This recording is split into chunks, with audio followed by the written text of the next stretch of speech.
কার্যক্রম শুরু করছে। আমাদের যতক্ষণ না এই 3 দফা দাবি মেনে না নেবে আমরা ততক্ষণ পর্যন্ত এই আন্দোলন চলে যাব। আমাদের দাবি যেমন হচ্ছে আমাদের উত্তরবঙ্গ থেকে এখন পর্যন্ত কোনো নেয় আপনার উপদেষ্টা নেয়নি। রংপুর থেকে উপদেষ্টা নিতে হবে, এটাই হচ্ছে আমাদের দাবি। আর হচ্ছে লাস্ট চাই উত্তরের শাসক হবে দক্ষিণের। আমরা এই বৈষম্য মেনে নিতে পারবো না। আমরা অতি দ্রুত রংপুর থেকে উপদেষ্টা দেখতে চাই। আমাদের দাবি এখন একটা, আমরা রংপুর উপদেষ্টা চাই।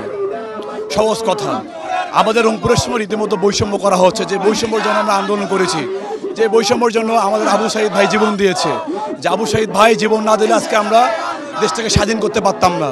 সেই রংপুরের মাটির সঙ্গে আবু সাঈদের রক্তের সঙ্গে রীতিমতো তারা ছিনিমিনি খেলতেছে, বেইমানি করতেছে। আমরা তীব্র নিন্দা জানাই, আমরা জোর দাবি জানাই। একটাই দাবি আমাদের রংপুরে উপদেষ্টা দিতে হবে। আমাদের দাবি মূলত 3টি।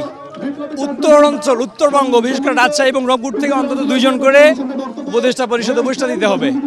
দ্বিতীয়ত, সচিব, উপসচিব সহ বিভিন্ন পর্যায়ে নিয়োগের ক্ষেত্রে উত্তরবঙ্গের সাথে বৈষম্য করা হয়েছে। এই বৈষম্যগুলো রাখা যাবে না এবং আঞ্চলিক বৈষম্য কোনো অবস্থাতে রাখা যাবে না। আমাদের দাবি স্পষ্ট। আমাদের দাবি মানা না হলে আমরা ধারাবাহিকভাবে এই কার্যক্রমগুলো করব এবং আমাদের আজকের এই অবরোধ কর্মসূচি 2টা পর্যন্ত চলবে। পরবর্তীতেও যদি আমাদের কথা শোনা না হয়, আমাদের দাবি মেনে নেওয়া না হয়, তাহলে আমরা আরো কঠোর কর্মসূচি ঘোষণা করব।